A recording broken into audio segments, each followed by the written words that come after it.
Hi, and welcome back to Healing Solidarity, Embodying Change, the second conference about reimagining international development. I'm Marianne Clarence, a feminist writer, facilitator, activist, and coach, and the initiator of Healing Solidarity. In this conversation, I talk with Pip Bennett about her interest in developing a supervision culture in international development spaces, about where that interest came from, how she's worked to develop her own skills and knowledge about supervision, and how it might support us as practitioners, both in our mental health and also support the effectiveness of our work. I really think that this is an important part of the conversation about how we can care for one another and improve the effectiveness of what we do.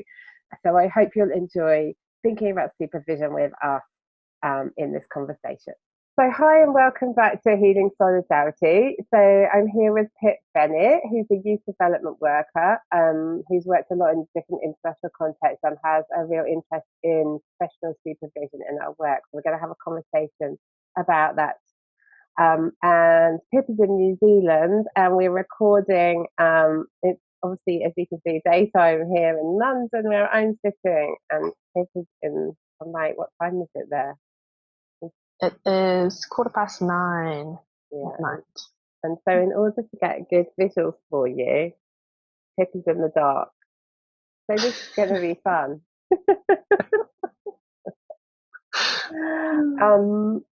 So hi Pip, welcome to Healing. Hello.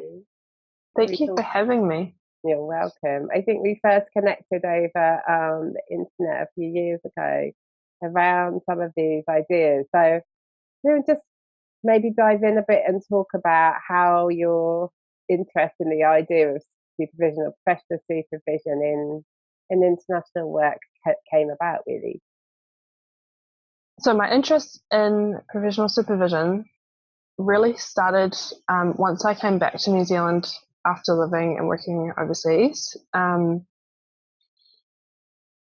I had just seen so many colleagues incredibly burnt out and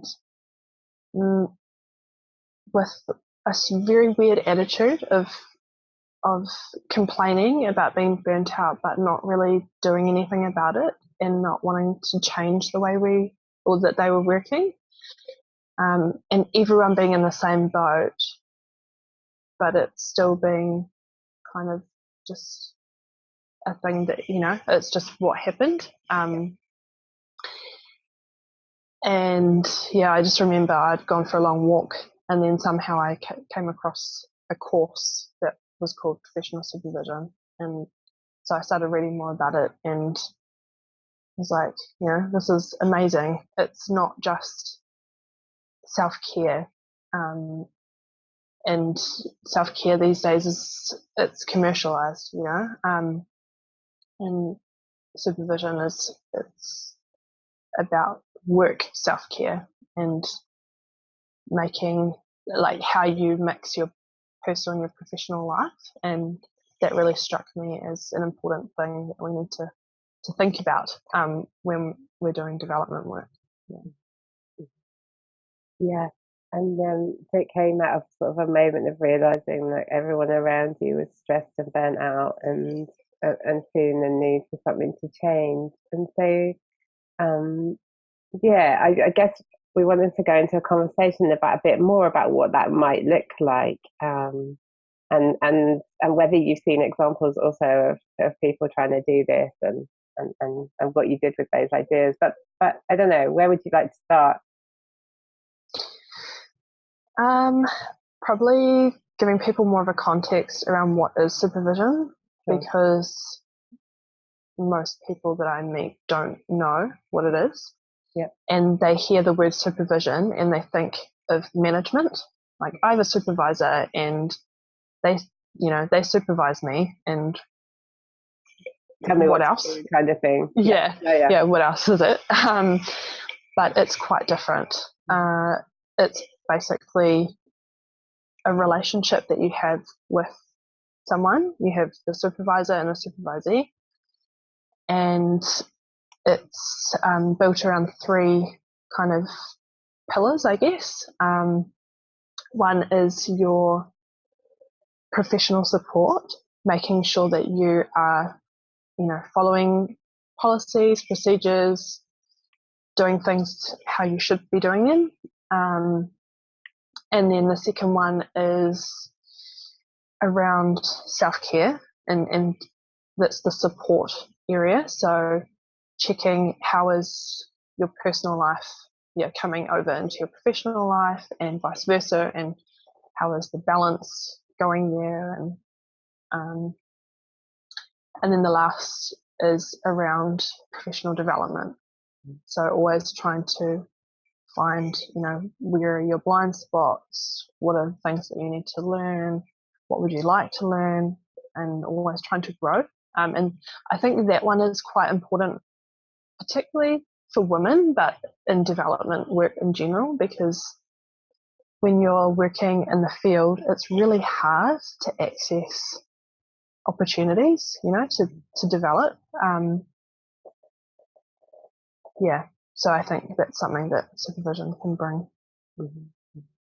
And just maybe to contextualize, the idea of supervision is used in other professional contexts. Yes, so it comes from social work and counselling, basically. Yeah, where practitioners, like, I've been starting to sort of conceptualize it as, if you're a practitioner of something, then that there's in those professions, the kind of practitioner who's delivering something to other people or engaging with them in some way has this support structure, really, which is supervision, right? Is that kind of analysis makes sense to you? Yeah, there's two really good ways of describing it that I've been taught. One is from genius supervisor here in New Zealand called Rod Baxter, and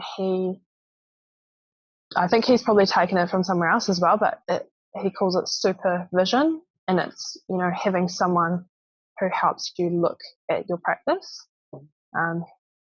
Imagining it like someone helping you put some glasses on and look at how you work.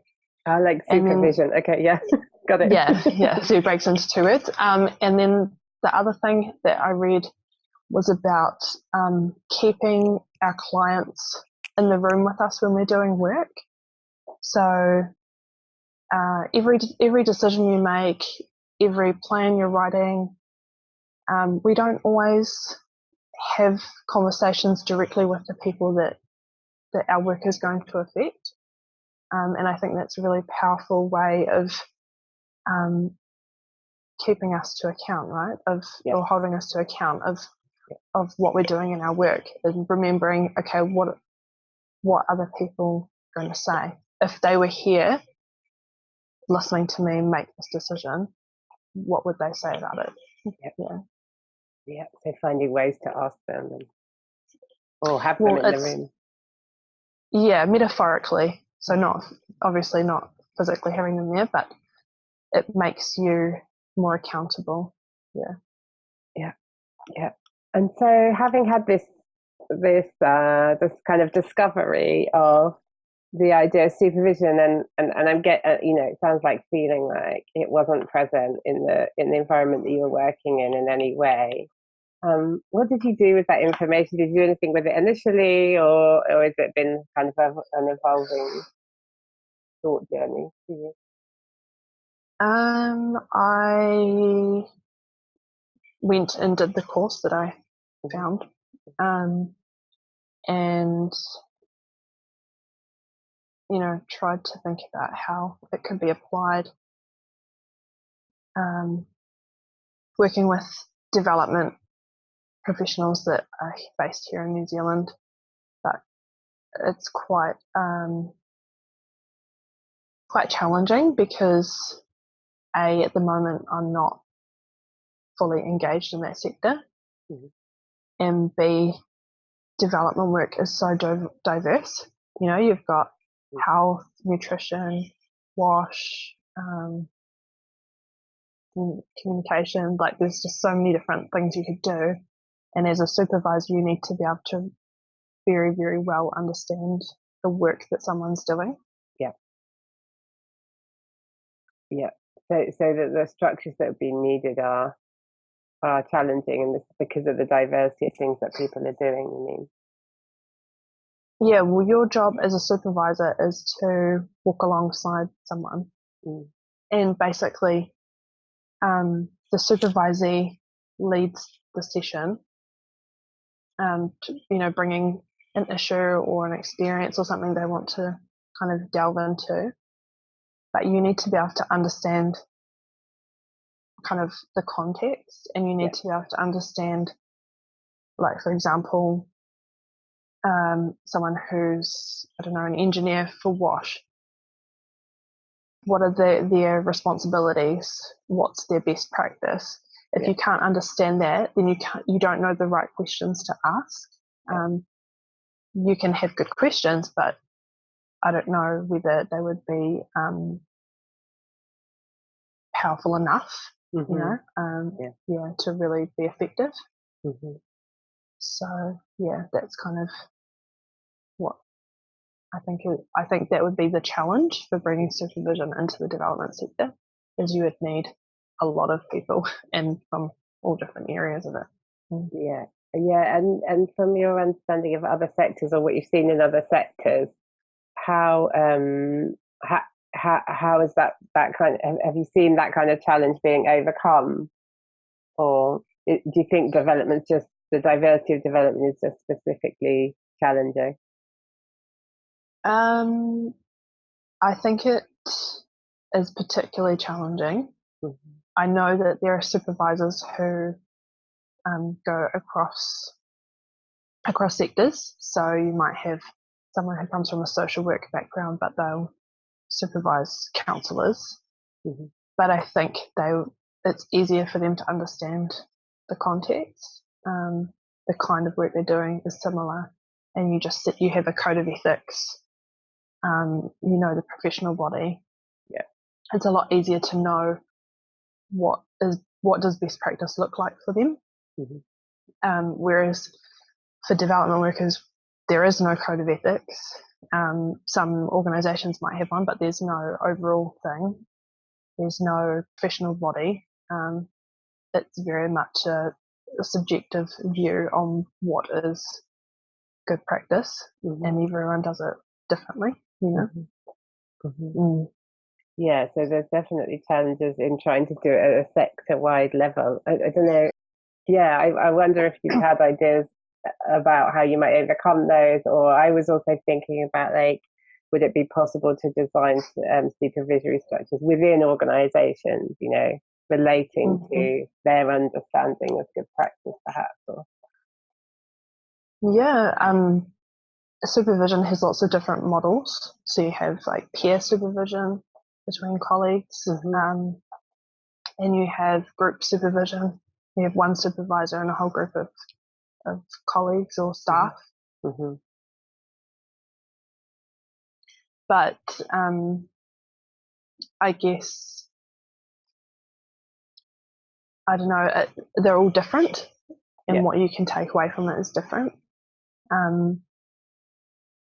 The peer and group supervision, in my view, is beneficial. It's better than nothing, because it's about reflecting and debriefing, essentially. But you wouldn't get the kind of one-on-one diving into like personal and professional issues the same way that you because if you're sharing all together, everyone wants to be able to have their time. It's not the same as having an hour just for you. Absolutely. And so in your thinking about this, is there anything you tried, or did you just feel like it was too difficult a bridge to kind of cross, or is it something you're still working on? I did have 2 clients, and I saw them for maybe like a year each. But it's challenging, and I think also personally, and they write about it in the literature about supervision, it's really scary being a supervisor, because you're kind of saying that you know stuff and that you have something to offer, and it's really easy for your inner critic to kind of get in the way and judge what you're saying, or you know, question the value of what you're offering. Mm-hmm. Yeah, so at the moment, I really think it's important, and I like thinking about how it would be done, but for me it's really hard to actually do it. Yeah. And also between, you know, I have a toddler and I have a job, and I live in a quite small town, so you need kind of access to a lot of different people, I think, to have a good offering. Yeah. I'm thinking about how to make it happen, like at the, maybe I guess there's a few different levels. There's like in organizations, or there might be like sector wide, or I don't know, there could be an international framework, like it could be, you know, at very different levels. What are the thoughts you've had? Because hearing that it's hard to actually do, but then also wanting to share with people ideas that you know, that might inspire them. Well, I definitely think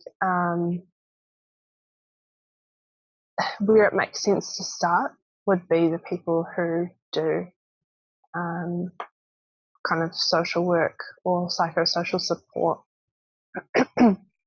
That would be where it makes sense to develop a model and see, you know, what best practice would look like in the development context. And those could be the people who would lead, you know, if you're going to do group supervision, those people would make sense to be the leaders of it, because they would come also from that background. But I really do think it comes back to having a code of ethics and having a really strong framework around what do we expect of our development workers. How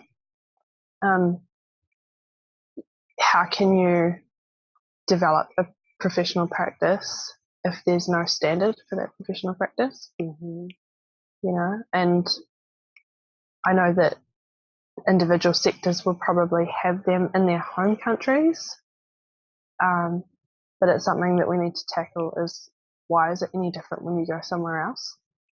You know, you should be held to the same standard, and probably higher, you know, because you're going to impact on other people's lives. So I don't know, I believe I believe very strongly in kind of politicizing things, and I think that's kind of maybe a strength of what supervision can bring, is saying, actually, we need to do best practice, and what is that? You know, And then there's definitely a question for me about, like, does that need to be like, you know, sector wide, or should it be in specific bits?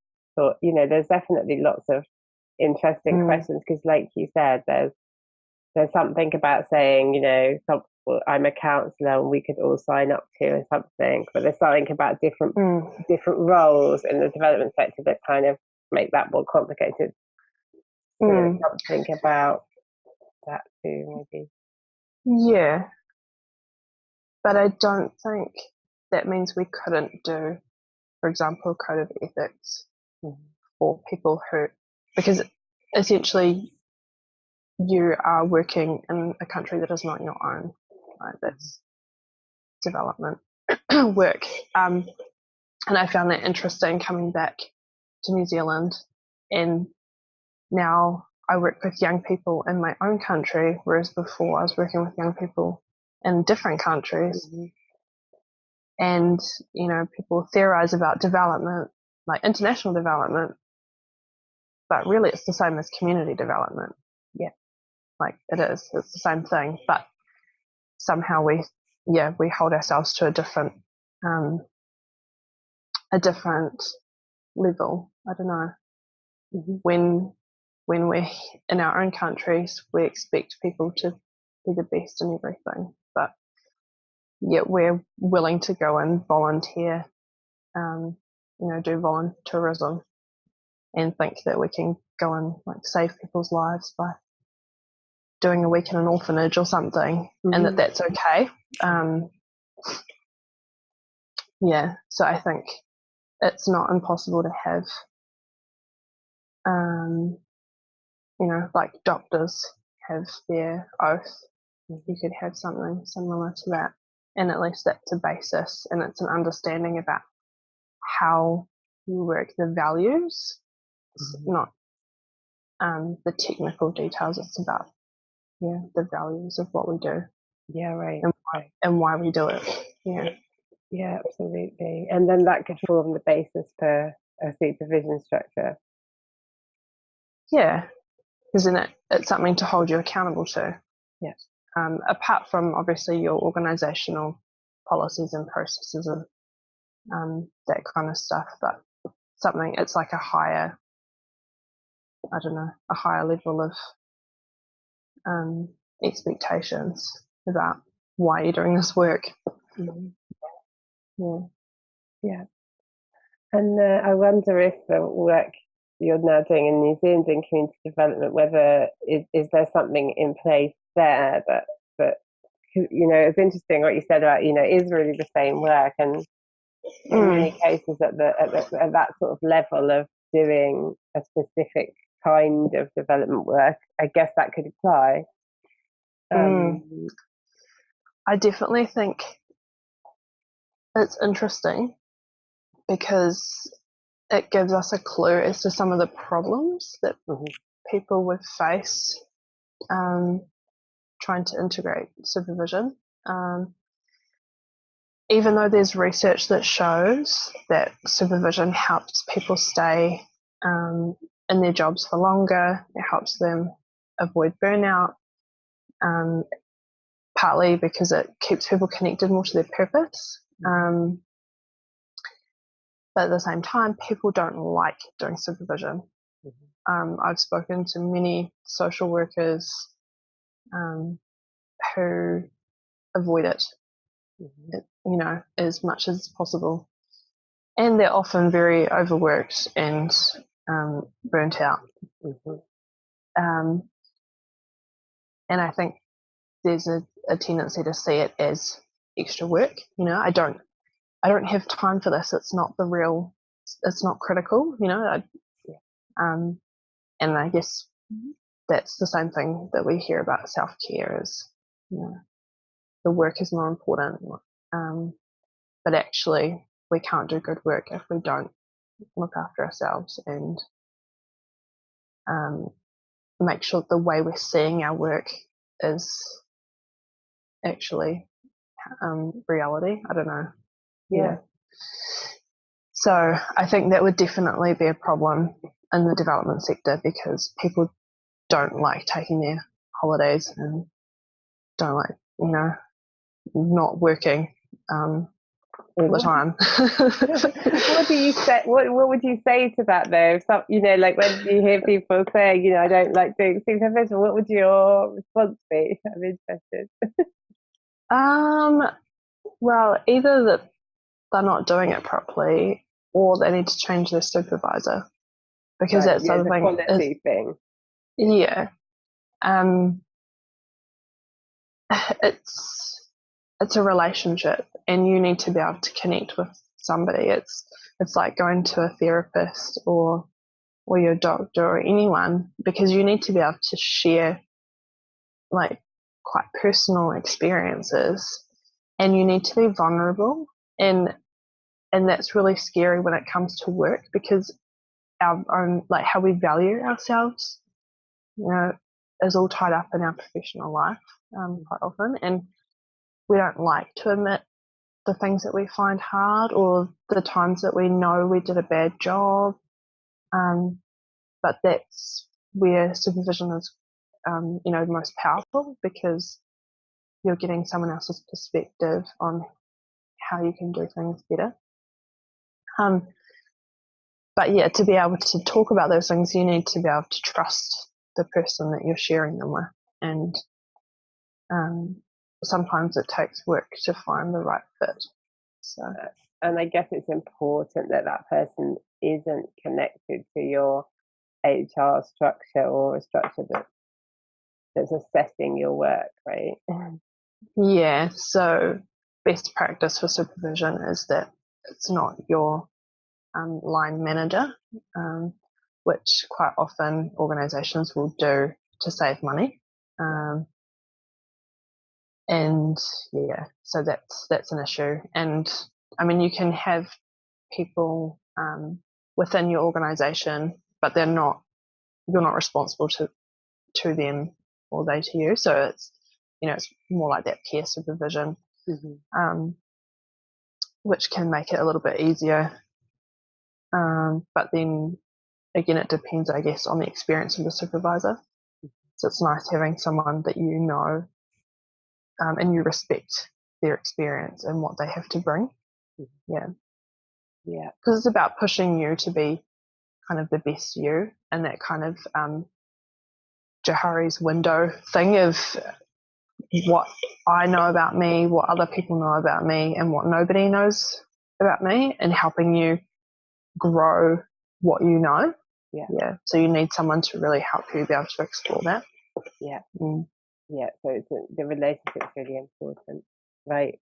Because to me, it sounds like if it was done well, it would actually be such a useful thing, right? So definitely, I think I'd want to go to it. Maybe that's just me, but yeah, it's pretty cool. But I think that another hard thing about supervision is thinking about what you're going to take to it, because you as the supervisee, the person going to supervision, it's on you to know what you want to talk about. Like the supervisor isn't at work with you, they don't know what you've done or what was hard or whatever. Or it could be even celebrating things. Doesn't always have to be the bad stuff. But they're not there, so they don't know. And if you don't actually reflect and think about what would be of value, you won't get the most out of it. If you just turn up and say, oh, well, I don't know, and just pick a random thing, it's not going to be of much use. So, that's probably another thing I would say to someone if they were complaining and say, well, what are you taking with you there? Yeah. And going back just before we finish to the original problem that you identified when you were realizing that everyone around you was stressed and burnt out, and just kind of took that as normality. And I think a lot of people in the sector that I talk to recognize that as a reality in a lot of this work.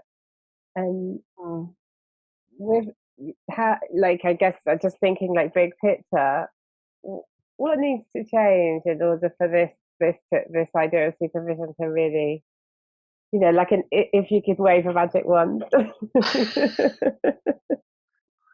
to make supervision happen? Yeah, or something that might be workable. I don't know what that might be. It would need some people who were advocates for it, I think, to make it work, and a financial investment, because it does cost money. And that's, I think that would be the biggest thing, is that because we don't invest enough in people's development as it is, but that would have quite a big payoff, I think. You just make an investment in paying for supervision, and then the learning and development that would come out of it would be definitely worth it. And you'd be reducing your staff turnover,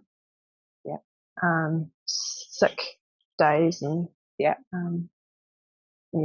pretty much everything. That might be a slight exaggeration, but it would definitely make things better.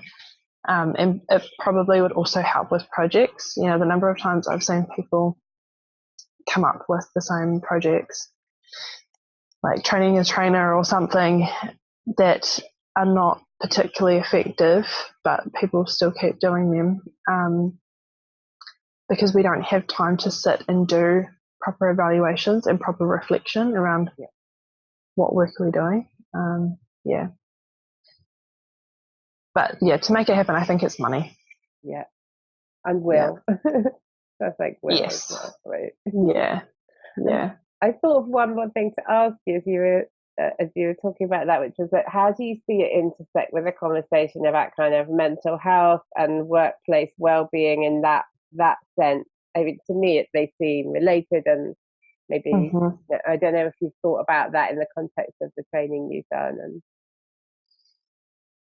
And not specifically, like yes and no, because to me it just is about well-being, right?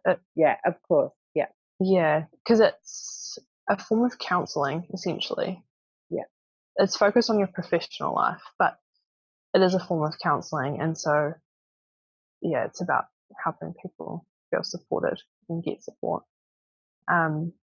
And that's got to have a positive impact on people's mental health. Yeah. I guess that as you're talking, what I'm thinking about is if there was a supervision structure, there could then be, when people have more serious mental health issues, whether related to the work directly or not, there could then be, additional, I don't know, referral pathways or services available. But if there was a standard of everyone having supervision, that might help some people to not need, other kinds of service, right? Something definitely. Like that. Yeah. It's a prevention method. Yeah. I should say, like, it's counselling, but it's not counselling. So if someone was having, mental distress, then you would need to refer them. But I agree with what you're saying is that you've got an open and vulnerable relationship with someone that you're probably going to be sharing some of that stuff with. Whereas right now, people probably don't. Yeah. And there's that expectation that you just get on with it. So it would probably be quite good in terms of promoting like a culture change in the workplace around mental health. Great, thank you. I'm excited by the possibilities of people thinking about how supervision could maybe support them with some of this. So I'm really grateful for this conversation. Thanks so much, Pip, for your thinking about it. Welcome. Thanks for having me. You're welcome. Bye-bye. You've been listening to me, Marianne Clements, in conversation with Pip Bennett, and this is Healing Solidarity, Embodying Change, the second conference about reimagining international development. Thank you so much for joining us here today. And if you'd like to spend a little more time with the ideas and suggestions we discuss in this talk or in any of the others in this conference, don't forget you can make a contribution to support the production of this conference and get access to recordings and resources that will help you go deeper with these themes and ideas. Just click the link below this video to find out more. You can also join our mighty network space, the Healing Solidarity Collective, to have deeper conversations with other people who care about these issues too.